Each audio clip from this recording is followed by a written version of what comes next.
Hey everyone, I'm hoping this is working. Erin Zen Warrior here. A very unusual topic that I usually would stay away from because it's delicate, and so stumbling into this is going to be an interesting one for me. I have given it quite a bit of thought, and I guess I have a bit of a download of things that have come to me while I've been considering this. So the story starts actually back in the middle of last year when a friend of mine came to me. Oh, while we're here, if you like this video, don't forget to like and subscribe. And don't forget to follow me on Facebook, Instagram, etc. I put different stuff there. You don't get everything here on YouTube. So by all means, follow me, and please send me any questions you have, any topics you want to discuss, and we can get discussing. So last year, a friend came to me and said, "Oh, what do you think of this tantric retreat situation that's happening in a certain part of New Zealand?" And I went, "I don't know. Let me check it out. I haven't heard of them." It's not actually something that at my ripe old 41 years of age I bother to even go looking for. And that's because I guess I've done a lot of work. I've been in and around meditation, not necessarily managing to do it myself, but in and around meditation for over 20 years, practicing on some level a yogic bodhisattva type lifestyle as best I could for 21 years, for 21 years. And there are certain things, which is kind of where I started, which is I guess why I feel that my reflections here may be useful to people. So I've put in the notes to this that I actually started out, I don't tell this story very often, now I'm telling it to the whole internet. On the September 11th, I met my guru, and my guru had come through as an Osho sannyas and had been very much embedded in that environment. He was a natural healer. He was pretty intuitive, and to be fixed by him was like feeling that the heavens of bliss had opened upon you and graced you with a feeling that now I get to. It's probably the greatest gift he ever gave me, other than a clip upside the ear, is to know what it feels like to be so blissed out that when you're starting to play with things like what Joe Dispenza talks about bringing in that feeling that you're looking for, I'm so able, and it's so readily available to me because someone else gave me the gift of what that felt like without me even having to use my head. That was something else. They snapped me right back into my body, into my extrasensory feeling without this buzzing here. And I will probably talk about more stories at some stage with regards to some of the things that I experienced on my journey to where I am now. So the teachings of Osho are potentially not to be quoted because he never really, despite all the books, he never wrote any of those. They were written by others. They were transcribed of his teachings. And when he was queried, which you can even look that up, when he was queried about why he talks in riddles and contradictions, he said, "Because I don't want you to make a religion out of me." So when we take some of the incredible practices he created, we should be careful as mere human beings. We should be careful to be mindful that every situation is different, every person is different, and that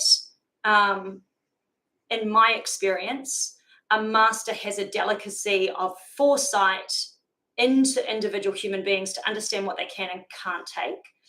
And that's certainly what I found. I remember creating situations, probably remember one from last week. I remember creating situations where my conscious intention was a good thing, but my ego was somewhat running the show. And as a result, I had a tendency to blow a situation up with another person and another person's healing. It's a great It's a great disservice and disrespect you do to someone's energy. This is probably the message of this whole video. It is a great disrespect that you do to someone's energy to not take care with them as you interfere, to not be mindful of your own shit as you interfere. So beware when you're trying to help someone that, one, what it takes to be kind isn't always nice. What it takes to be conscious and aware is probably more than you think, unless you're already more than halfway there and you've already screwed it up a few times.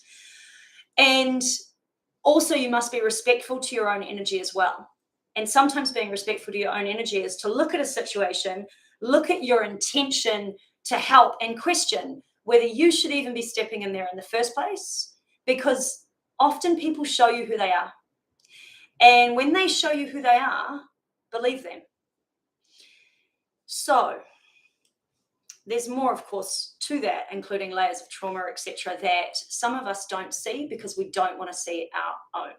So yeah, let's set that aside and move into the practices of the Osho cult. So this was, so I want to distinguish as well, Osho, enlightened master, in my opinion. A lot of people would call him a harlot, a fraudster, all sorts of things. Yep, still an enlightened master. Don't care about do care about the rest of it, but I kind of chuckle at those things because we come over here, we see the Osho organization around Pune, and I'm trying to think, Oregon, etc., Athens, where he had varying different setups, and where eventually he ended up back in India because each country removed him and his organization. Now, if he had just been one man without an organization, would they have removed him? No, I don't think they would have. Did they remove his organization because of what the organization stood for? Yes. And part of that goes back to what I just mentioned, which is the intention, the conscious intention of those people, the deliberate intention of those people may be one thing, but the level of their unconsciousness means that some of their actions, I give you Sheila in Oregon, poisoning people and doing all sorts of crazy stuff. If you haven't seen Wild Wild Country, that gives you some idea, though I think it's a bit artistic license generated. But what was organized and what they got up to, the reality is you are always a sovereign individual, no matter who you attach yourself to. And as a result, your decisions are your own. If at any stage you could have traced it back and said, oh, well, she was instructed this, she was instructed that. But the reality is that, particularly in that wild, wild country, that Sheila was, Osho was in a vow of silence for like 9 years. So Sheila was left to run things. She wasn't actually instructed to do any of the crazy shit that she did. And that's the very extreme example. But often when there's a master around, it is not always his job to interfere. And I think in the West, we have this sort of preconceived notion that it is. Now, in an ashram setup, do we charge money? If you live in it, yeah, because it costs money to live. So if you live in an ashram setup on some level, if you're many years around and functioning in it, then money is going to be needed, and it is going to cost you money to be part of that society. Just like you get charged taxes here, just like it costs you to run in any Western society and most other societies. There is a level of taxing. So yes, you will get charged. It costs money to keep the lights on. Now, and that is your choice to be there, your choice to stay. Now, did it cost money for the events run in Osho's ashram? A lot of events were not obligatory. You could visit the Osho temple and stay there as a guest, which is quite different to living there and having to contribute significant amounts to live there. They made money off mail order sannyas. So that's people applying to be sannyasins through the post, which is not quite the same thing as being a sannyasin and going through initiation on site. They're quite different things.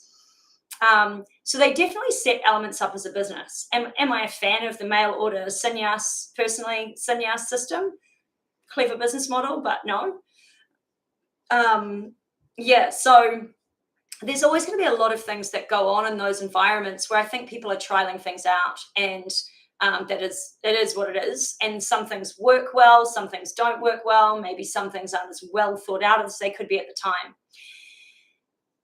Osho's cult was very controversial in Oregon, in that wild, wild country. They talk about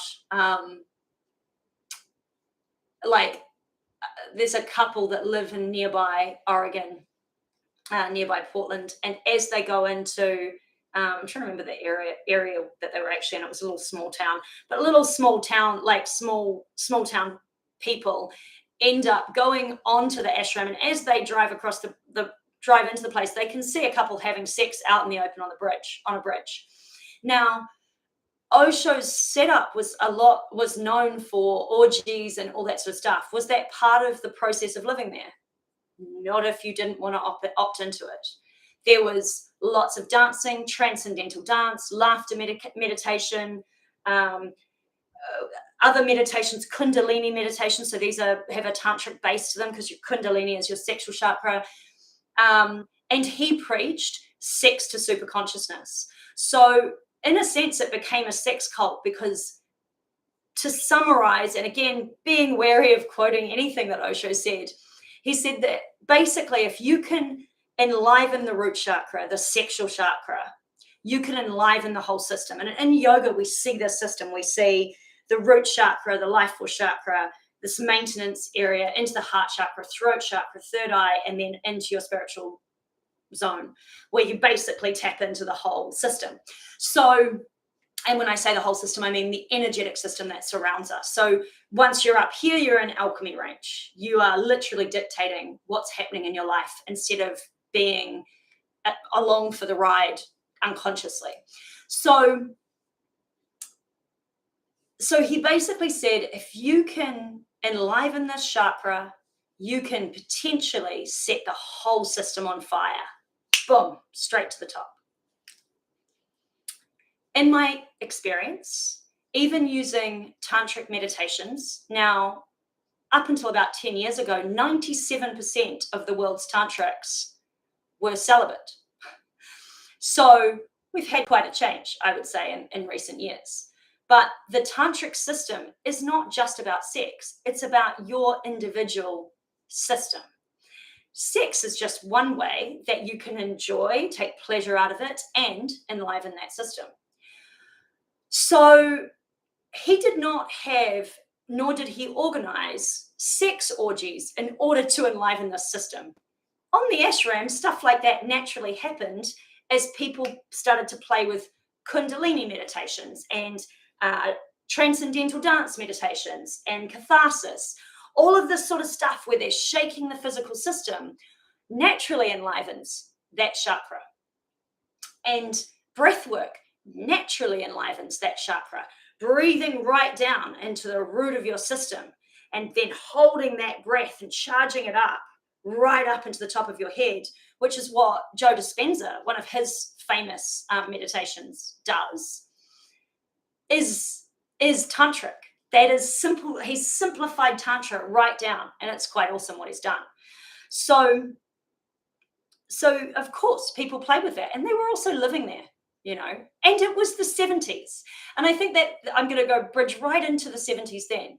So in a time of what, when we look back, was sexual awakening and the hippie era, and all about people looking for freedom, and a revolt against the whole structure of our society, because we were sending people away to a war that people did not believe in. People couldn't understand what we were even doing, in wars like that. This hippie era brought around basically free love, like the liberation of the sexual chakra, and also the perversion of it. And so we started to see AIDS emerging and stuff like that. Interestingly enough, Osho predicted that AIDS would occur, and he started insisting on his ashram on condoms and safe sex. And then, of course, the AIDS pandemic hit, and it became clear that maybe he'd had some insight as to why. So the 70s was a particular time. Fast forward to now. Let's jump ahead, taking all of that, what I consider very cool adaptations of sitting cross-legged on the floor or doing a bit of yoga and then doing, and doing a bit of kriya and then sitting on the floor. We had this, let's shake the white man or the Western brain until it can't do anything but stop. Like that was the whole point of all those catharsis meditations, right? And I think it was genius, having played with a lot of them myself and having had them change my life, and now also bridging into teaching them more and more and more. So now we have the emergence of a lot of Osho's stuff. We have people doing laughter every morning. We have lots of transcendental dance. We have gibberish meditations emerging. We have different forms of catharsis and breathwork stuff going on. We have Kundalini meditations everywhere. So it's interesting that a lot of these people patenting the laughter meditation, etc. They don't ever hark back to Osho because he was so controversial, right? But people love those meditations. They're still enlivening and awakening people today, and people are still building businesses around them. So to me, laughter meditation, transcendental dance meditation, which is something I teach, various art therapies, my favorite, the fuck you meditation. I'm not sure if I'm allowed to say that and not have my video edited. But all that sort of stuff, I think's great. And I see no problem in teaching them. I think, however, the problem becomes when, and this is what I feel we are starting to see, is when you start taking the words of a previously enlightened master as an average Bob, and an average Bob who might have done a lot of the work, like myself, for example, who might be somewhere on the path to consciousness, enlightenment, all of that sort of stuff, and starting to see different things in the world. And I mean, I have a clarity. I can look through a lot of people. That's something, that's part of what I use for my work when I'm working one-on-one and when I'm working in my dance groups. It's honestly, people bleed who they are. They bleed their emotion. They bleed where they're trapped. When your eyes start to open, when you start to use your eyes, it's impossible not to see it. The question becomes, should you interfere with it? It's a big responsibility to say no. It's a big responsibility to say yes. And so I don't create a finite answer to that. Each situation, each individual, each state I am personally in requires a different handling of each situation. So would I set up a week-long intensive into Tantra that was a retreat whereby I didn't have rules around how sex should be dealt with in the time that you're there? No fucking way. I'm like, are you insane? Now, and let's add a few things in there, which I charge for. So I'm making money out of this franchise that's built around Tantra and tantric practices and Kundalini practices and therapy practices of investigating the shadow self and my fundamental darkness. So if I'm going to do that, I want to be very careful about my facilitators and my other teachers and myself having sex with any of my students. Not a good idea. And it's not because I think that people should be shamed for wanting to have sex or being attracted. It's because there is a duty of care. It's because a week-long intensive where everyone's staying on site is a pressure cooker. And there are all sorts of things people turn up with that you must be mindful of. And if you're not an enlightened master, you're not going to be able to keep an eye on all of that. And so you must err on the side of caution, or you are going to damage people. Yeah. Do I think an Osho type setup in a pressure cooker week, month, whatever, is a good idea for the current times? Well, our youth today that we have coming through apparently do less drugs, drink less, have sex less, and spend more time on social media. Do I think that that is the same societal structure that we had in the 70s when Osho was doing this stuff? I do not.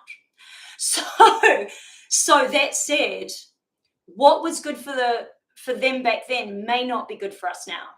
Also, remember, whilst people did go and visit the Osho ashram, literally to take advantage of the sexual nature of it for a week or so, those people that lived there were cocooned and protected by each other to some extent. I would also say that something that you need to be wary of, and something I had to learn myself, is just because people are around a master, it does not make them safe. In fact, in environments where people are talking like this, I would say you are the most unsafe. And the reason I would say you are the most unsafe, trusting the people around you in their entirety, is that is not the point of you being there. The point is for you to learn to use your own eyes to see what the truth is. So yes, listen. Yes, take things in. Trust them wholeheartedly without any sense of your own intuition or gut layered on top of that, without holding those thoughts and just watching for a while to see how they rest with your inner being and your inner voice. That's not the point. And one of the journeys I had to go through in this process is understanding that at every different moment in this pressure cooker, I went through my own goddess type thing. Kind of resent using those words sometimes, but I went into my own goddess and godliness, and I also went through my own devilishness. And it was like peeling off layers of positive and like, watch out. And so I did things with authority, with the right language. You got to watch out for the language as well. When I hear that language coming through now, I'm like, oh, yep, the language is correct. Like, the language is right, but how is it being used? What is it trying to, is it trying to win your trust to then manipulate you later? Is it genuine, but not necessarily from an enlightened point of view? So there's good heart, good intention there, but actually this person's just hitting the right note at the right time, and that's great. And there's nothing wrong with that. We all do that. And there's often, I think, a sense of some kind of light coming through us at the time. It doesn't mean in the next minute we can't manipulate those words to try and manipulate someone else by trapping them with, oh, you're not open, oh, you're not, this kind of thing. And I can see how that could happen. I can see how that might happen in some of the situations we have going on here. Particularly if another way that I'm making money out of my setup is to charge people who want to be teachers and facilitators, whatever you want to call them. And so I bring them through a training program. Should there be a vetting process for those people? Should part of that vetting process perhaps be an outside or non-disconnected entity getting paid to be to initially vet these people? Absolutely, yes. Should part of this process also be the training? Yes. If your eyes are somewhat open and you're starting to see something in a potential facilitator that could be dangerous, could be manipulative, could be, it is your job to keep training them or to dismiss them, to not have them anywhere near people that are going to bestow upon these people because they're not looking with their own eyes, because they don't necessarily realize they should be. And I know that's to take away some of the responsibility from the individual, but often people are going to these places to gain more understanding. They are seekers, and seekers are not necessarily found people. Often they are lost people. As a fellow seeker, I know what I'm talking about. So, and as someone who's been around a lot of seekers, they are my favorite people. I know what I'm talking about. So the most lost of them will be the most misled, and they will be taken advantage of. Often the most lost are the most traumatized and often sexually traumatized. So here you are offering sexual healing we're quoting from another master there. Here you are offering sexual healing whilst at the same time potentially opening up a whole lot of trauma for someone without maybe vetting them properly first, and then not protecting them properly by also making sure that your system isn't corrupt simply because you need the money to keep running your organization, which I empathize with. I empathize with people trying to run a business and needing to make money and setting up a teaching program and then being in the position where you have to turn them down and turn people away.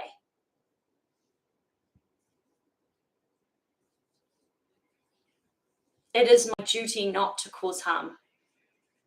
It is my responsibility to ask for forgiveness when I screw that up.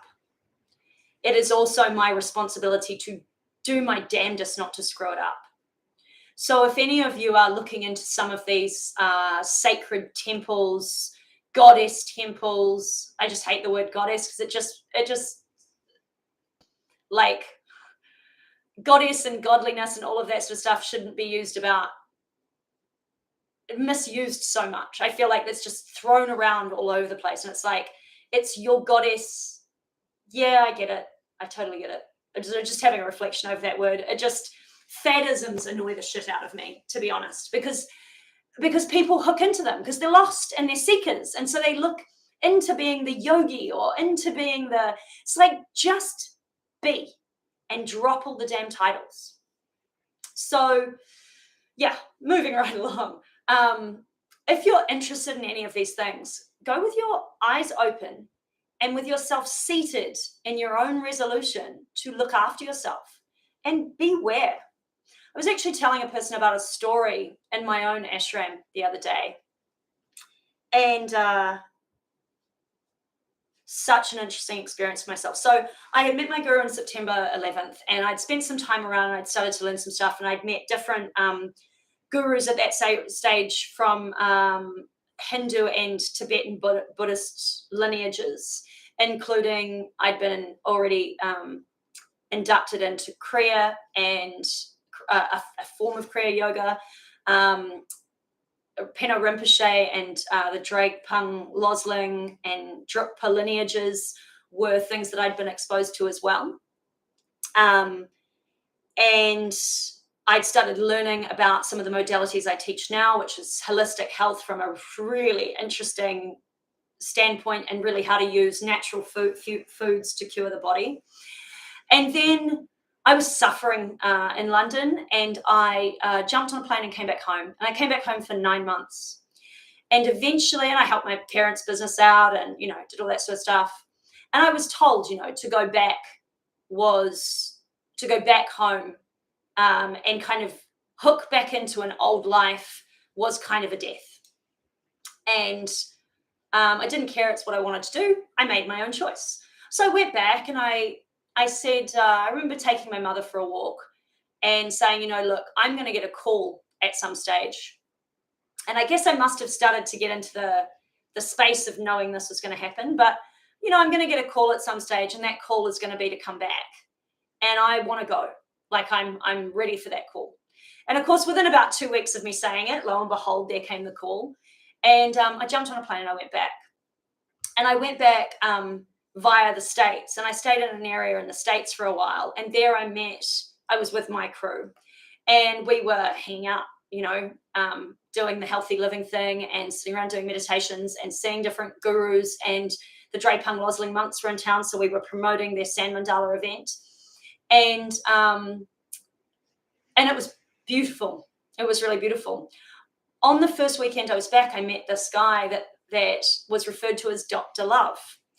Dr. Love was a very particular man of particular skill in chiropractic practices. And he was around. And I remember seeing my guru interact with him, and he was loving and he was joyous, and he called him Dr. Love, and he was smiling and all this sort of stuff.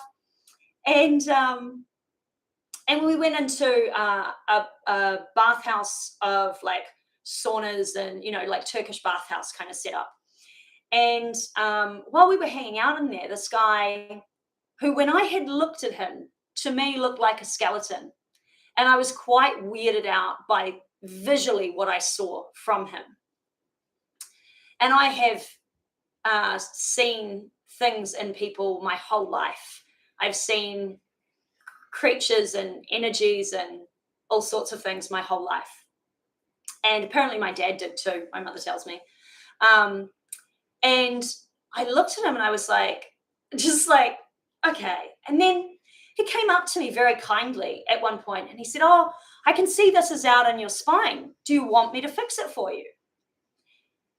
And in a matter of moments, I argued with myself. He must be okay if he is around. He must be safe if he is around the master. I will say yes. And he's been, treated in such a kind way. Of course, I'll just say, and he's offering. He wants to give me something. Why wouldn't I say yes? So I let him lead me into a salt lamp room, and there was like chill out areas, and he clicked my spine for me. And I stood up in that room, and it was like 1,000 voices went off inside my head, and they wouldn't stop. I never heard anything like that ever again. It was like worse than being schizophrenic. It was like being haunted by every entity that passed me by, like just like chattering birds at dusk, And I went back in and we were hanging out around a salt spa, and all my friends were there, and all my friends of this group were there. And I sat down and I was just being battered. I remember struggling to even concentrate on what, my guru was saying at the time, my teacher was saying at the time. I was like, guru and teacher synonymous, just FYI. And I was like, wow. And I struggled and I struggled and I struggled. I think I even went back in the sauna to try and shake things off, and into the ice plunge to try and shake things off. Nothing would move it. And I'm fresh back, I'm like first week back, and I'm like feeling worse than ever. And we went home, with a couple of hours later, or whatever was home at that point. I was in travel mode, so nothing really belonged to me. And we were all sitting on the floor in the lounge, and people were cooking, and, there was sort of just general chatter and stuff going on. And my teacher, he comes in and he starts to, it's just like, you look way better after the sauna. He's talking to someone else that's there. And then, like 20 to 30 of us would go, and we might pick up someone along the way who was intrigued by what was being said. And then he looks at someone else. He's like, you look much better too, blah, blah, blah. And he said, you all look better. He turns and he looks at me. He says, except for you, you look fucking crazy. In fact, how do you look worse? He's like, you look absolutely possessed. And he just was like, he was just blown away. I just remember him being completely blown away, because I was like just tripping out of my head. So he left me to suffer. Lesson 1 for not using your own eyes and your own intuition. Suffer in it. Never forget. And I've never forgotten. And the next day, because I was new back, it's pretty normal that you'll be encouraged to be around as much as possible. So, I was out, and we were out shopping and driving around and doing all sorts of stuff. And he starts talking about this Dr. Love guy. And Dr. Love's not in the room. And it's just locals who are in the room. And he starts talking about him, and he starts going, that guy's doing naughty things. Like, he's really eating people. And he definitely has a unique skill. That was absolutely true. But his energy was all off. And he goes, man, I wouldn't let that, it's an absolute event having to let that. He's like, every time I let that guy touch me, I feel fucked. Because the way he would work is he would let a person fix them, and he would work on them. So he had brought this guy in, or met this guy somewhere along the way. And this guy was very high level. Like, he was the only person in the States, or maybe one of two people in the States, practicing what he was practicing. So he was, one of these experts. And he was like, every time that guy touches me, I just feel possessed. And he's talking, and he looks at me and he goes, did he fix you? And he's like, he fixed you, didn't he? And I was like, I just gave him a look. And as the penny dropped down into me, I was like, oh, wow, that's what happened. And then my guru, my teacher, who was a body worker and stuff, he fixed me. And the voices, which were still plaguing me, finally stopped.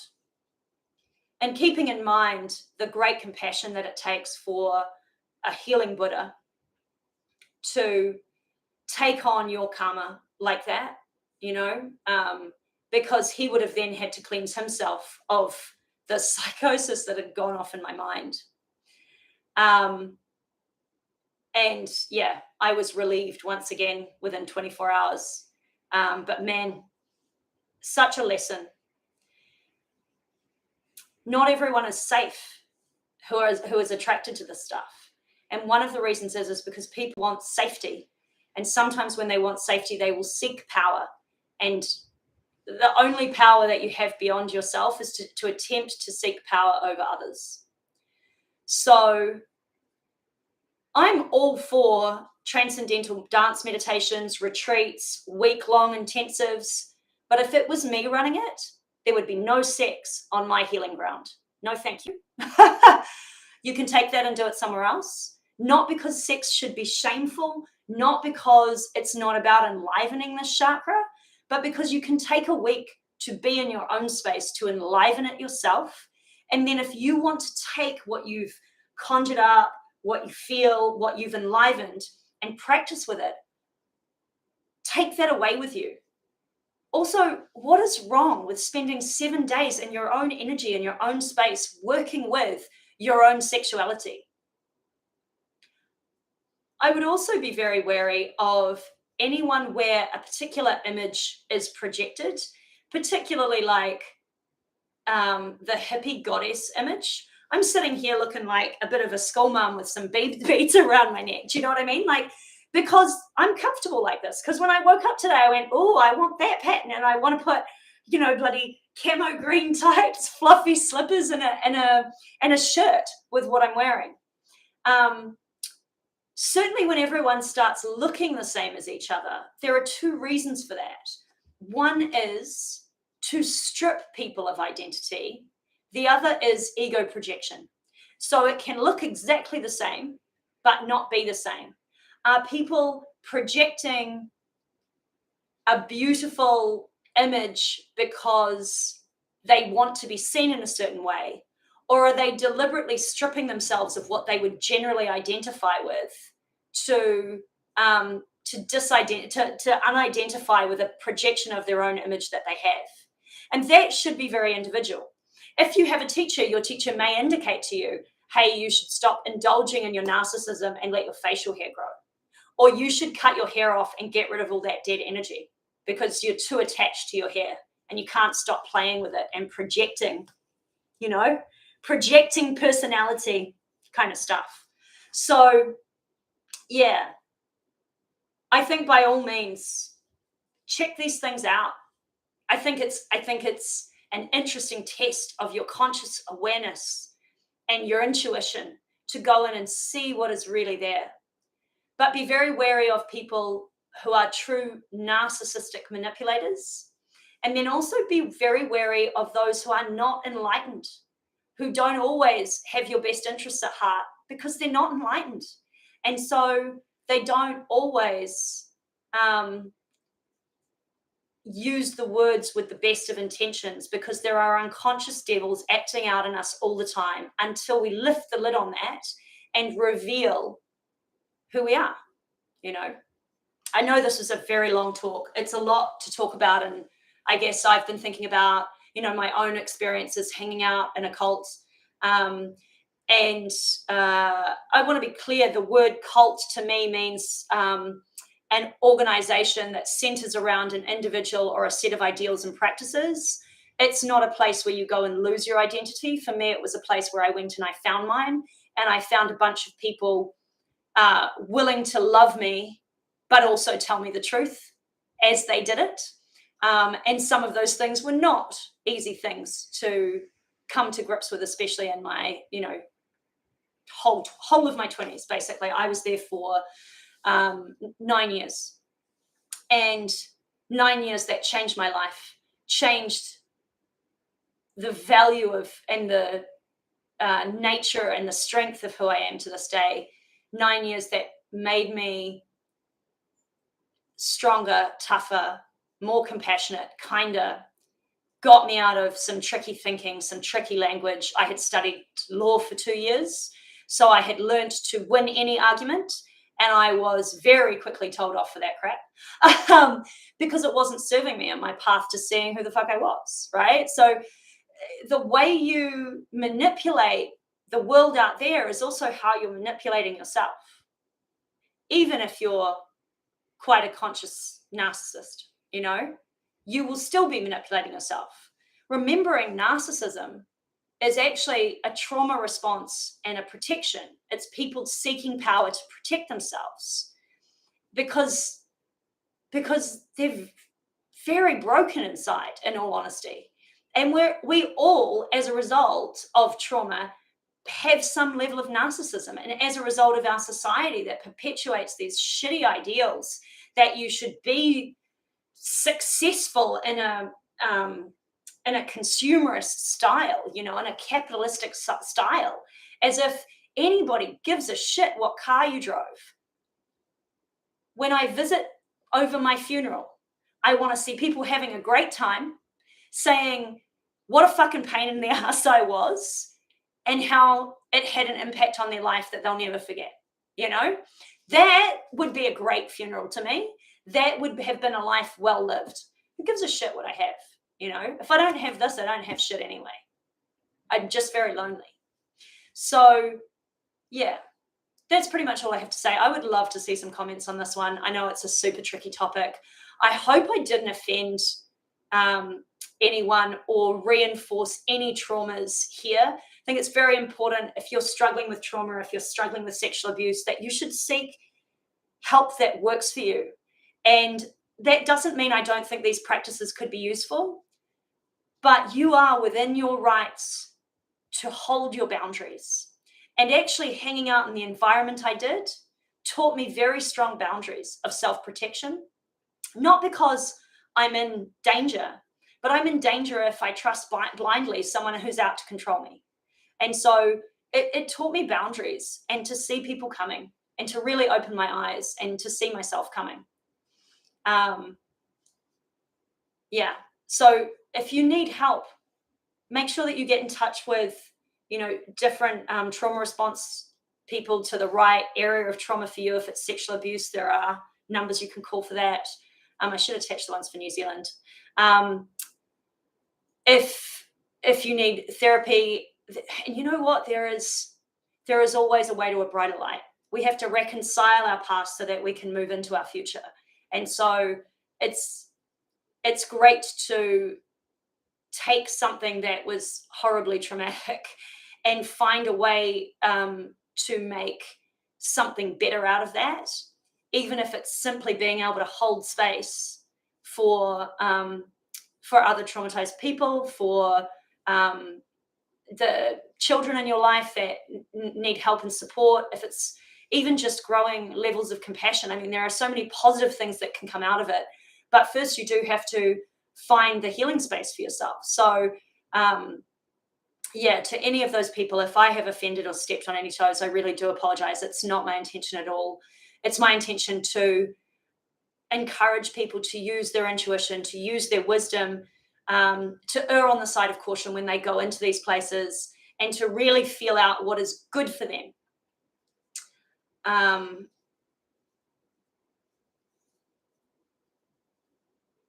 I will end by saying any experience that leads you along the path of enlightenment, whether it's a false guru or a real one, is a good outcome. It would be nice if you could, and we could, avoid a little trauma along the way and do our best to shut down any situations or foreseeable situations where that harm could potentially occur. To those of you looking to start any of these kind of setups, please consider your duty of care. Please remember that whatever you do when you're unenlightened, even with the best of intention, you're going to fuck it up.